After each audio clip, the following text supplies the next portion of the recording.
अस्सलाम वालेकुम, doctor Rifat Nazir and welcome to my YouTube channel. तो जिस तरह से सीज़न चल रहा है, बच्चों में बहुत ज़्यादा चेस्ट इन्फेक्शन बढ़ रहा है और बच्चों में चेस्ट इन्फेक्शन क्यों बढ़ रहा है, मुझे लगता है कि बहुत इम्पोर्टेंट है कि इस पे हमें अवेयरनेस होनी चाहिए कि इन्फेक्शन की वजूहात क्या हैं और किस तरह से हम घर में बच्चों को चेस्ट इन्फेक्शन से बचा सकते हैं। तो सबसे पहले मैं आपके साथ डिस्कस करूंगी कि बच्चों में चेस्ट इन्फेक्शन की वजूहात क्या हैं और फिर उसके बाद हम उसके ट्रीटमेंट प्लान की तरफ चलेंगे। वीडियो को आपने मुकम्मल देखना है, लाइक करना है, कमेंट करना है, शेयर करना है। चैनल अगर अभी तक आपने मेरा सब्सक्राइब नहीं किया तो सबसे पहले मेरा चैनल सब्सक्राइब करें ताकि आपके पास इसी तरह की इंफॉर्मेटिव वीडियोस आती रहें जो कि आपको घर बैठे बहुत सारे फायदे दे सकती हैं। तो चलते हैं अपनी वीडियो की जानिब। आज का मैंने टॉपिक सिलेक्ट किया है छोटे बच्चों में बढ़ते हुए चेस्ट इन्फेक्शन की वजह और फैमिलीज को, माओ को जिन परेशानियों का सामना होता है उसको हम किस तरह से आसान कर सकते हैं। अच्छा, सबसे पहले ये कि चेस्ट इन्फेक्शन बढ़ क्यों रहा है। सबसे पहली चीज तो बदलता हुआ, तब्दील होता हुआ जो मौसम है इट्सेल्फ वो चेस्ट इन्फेक्शन का बाइस बनता है। घर में नमी का मौजूद होना या बहुत ज़्यादा ह्यूमिडिटी होना, उसकी वजह से भी चेस्ट इन्फेक्शन हो रहा है। स्कूल्स में, डे केयर्स में वायरस आ जाए तो वो बहुत तेज़ी से स्प्रेड होता है। ठंडा पानी, ठंडी चीज़ों का इस्तेमाल जो है वो चेस्ट इन्फेक्शन का बाइस बनता है। इसके अलावा धूल, मिट्टी, स्मोग, जो कि बहुत बड़ा फैक्टर आजकल हुआ है, स्मोग, एलर्जी, ये सब वो फैक्टर्स हैं जो बच्चों में चेस्ट इन्फेक्शन को प्रोमोट करते हैं, बढ़ाते हैं। अब इन सब के साथ हमें कैसे निपटना है, क्या करना है, वो मैं स्टेप बाय स्टेप आपके साथ डिस्कस करूंगी। वीडियो को आप मुकम्मल देखें ताकि आपको प्रॉपर नॉलेज हासिल हो। तो वीडियो को स्टार्ट करते हैं। सबसे पहले जो काम करना है वो ये करना है कि आप बच्चे को स्टीम करवाएं, भाप दिलाएं सादे पानी की, और जो कि उसके लिए बहुत बेनिफिशियल होगी। उसके अलावा अगर नेबुलाइज़र करना है आपने तो उसमें दो कंडीशंस हैं। घर में नेबुलाइज करने के लिए आपके पास नॉर्मल सेलाइन होना चाहिए। अगर तो बच्चे को ड्राई कफ़ है तो आप नॉर्मल सेलाइन के साथ उसको नेबुलाइज कर दें 5 से 7 मिनट के लिए। लेकिन अगर उसको ड्राई कफ़ नहीं है, वेट कफ़िंग हो रही है, मतलब बलगम आ रहा है, स्पूटम आ रहा है, तो आप डॉक्टर की हदायत के मुताबिक उसमें वेंटोलिन, एटम, क्लेनल और नॉर्मल सेलाइन के साथ ऐड करके 5 से 7 मिनट के लिए बच्चे को नेबुलाइज करेंगे। अब नेबुलाइज़र करेगा क्या? नेबुलाइज ये करेगा कि जो उसके एयरवेज हैं उनमें स्वेलिंग हुई होगी, इन्फ्लेमेशन होगी, वो उसको कंट्रोल करेगा, तो उससे बच्चे को सांस लेने में आसानी हो जाएगी।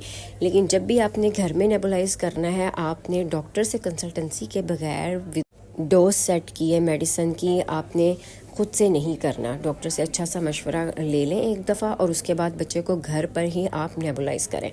अब नेबुलाइज़ करवाने के बाद हमें उसका सबसे बड़ा बेनिफिट ये होता है कि जो उसके सारे एयरवेज हैं वो नॉर्मल, मतलब सॉफ्ट हो जाते हैं, और जो अंदर सिक्रीशंस, बलगम या स्पूटम होता है ना, उसको हम फिज़ियोथेरेपी से, जब चेस्ट फिज़ियोथेरेपी अप्लाई करते हैं तो उस सिक्रीशंस को बाहर निकालना बहुत आसान हो जाता है। तो नेबुलाइज करने के बाद जो नेक्स्ट स्टेप आएगा वो फिज़ियोथेरेपी होगा, और उसमें हम बच्चे को परकशंस, वाइब्रेशंस अप्लाई करते हैं जिससे जो सिक्रीशंस है, बलगम है, वो मोबिलाइज होती है, और फिर उसके बाद हम बच्चे को कमांड देंगे कि वो खांसी करे और इस तरह करे कि जितना भी बलगम है, जितना भी रेशा है, उसको वो बाहर निकाल दे, ताकि उसका जो सारी चेस्ट है, जो चेस्ट कंजेशन हुई है, वो उसके लिए आसानी हो जाए और उसका सांस लेना और इसके जो सारे मामलात होते हैं वो क्लियर हो जाए।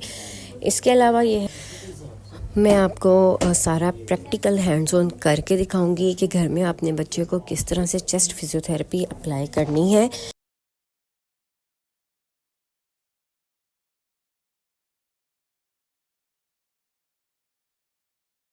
हमें बेटा आपका अली हजर हमारे पास आए हैं, एडमिट हैं ये यहाँ पे, और इनको यही चेस्ट इन्फेक्शन हुआ है, खांसी बहुत ज्यादा आ रही है, हाई ग्रेड फीवर था जिसकी वजह से यहाँ पे एडमिट हैं। तो अल्लाह ना करे कि बच्चे इस कंडीशन में पहुंचे। इससे पहले पहले आपने बच्चों की जो चेस्ट इन्फेक्शन है उसको घर में फिक्स करना है। अभी मैंने आपको सिखाना है कि किस तरह से चेस्ट फिजियो से जो अंदर सारी ये बलगम जम जाती है हम उसको मोबिलाइज करेंगे, और वो जो सारा स्पूटम होगा वो खांसी के थ्रू बच्चा बाहर निकाल देगा। पोजीशन क्या बनानी है, आप बच्चे को इस तरह से बिठा देंगे, आप तकिया ले लें, कुशन ले लें, कोई भी चीज लेके थोड़ा सा बच्चे को हमने इंक्लाइन फॉर्म में लाना है। ये पकड़ ले बेटा, हाथ आगे कर ले, इस तरह से आपने थोड़ा आगे झुकना है। ये देखें, सर भी ऐसे ऐसे झुकाना है आपने।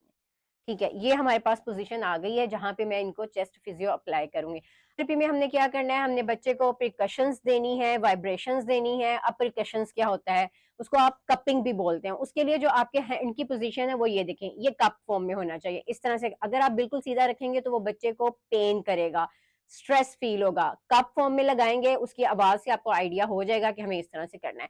अब मैं आपको अप्लाई करके बताती हूँ। अपने इस पोजीशन में बैठा लेना है, थोड़ा सा ये फॉरवर्ड बेंडिंग में जाएगा, हेड को हम नीचे की तरफ करेंगे ताकि जब खांसी आए तो वो प्रॉपरली उसको बाहर निकाल सके। ये देखें, ये फॉर्म बना ली है हाथ की मैंने, और ये हम इसको प्रिकॉशंस अप्लाई करेंगे। जेंटल अप्लाई करना है क्योंकि छोटे बच्चे हैं, पेनफुल नहीं होना चाहिए।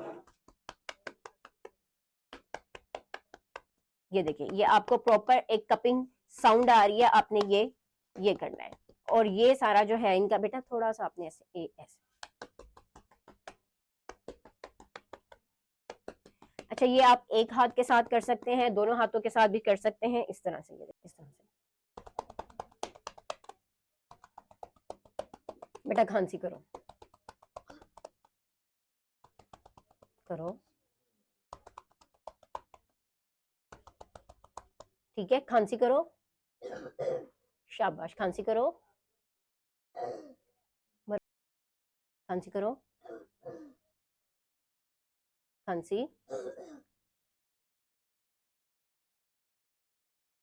ठीक है, आपने 2 से 3 मिनट परकशन देनी है, और जब बच्चा खांसी करके रेशा बाहर निकालेगा तो आपने लाइट लाइट वाइब्रेशन देनी है ताकि उसका जो रेशा है वो आसानी बाहर निकल आए।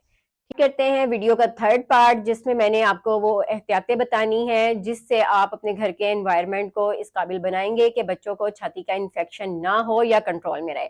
सबसे पहले आपने चेकआउट करना है कि आपके घर का जो एनवायरनमेंट है उसमें नमी ज्यादा है। अगर आपको फील होता है कि घर में नमी, सेलन टाइप, जैसे हम सैलाबी सा वो एक फीलिंग आती है, वो ऐसा है, तो घर के खिड़कियां, दरवाजे कुछ टाइम के लिए, ज्यादा बेहतर है कि जब दोपहर में या सुबह में सूरज की धूप अंदर आती है तो आप उसको पास आउट होने दें ताकि घर में जो एनवायरनमेंट है वो ज्यादा नमी वाला ना हो।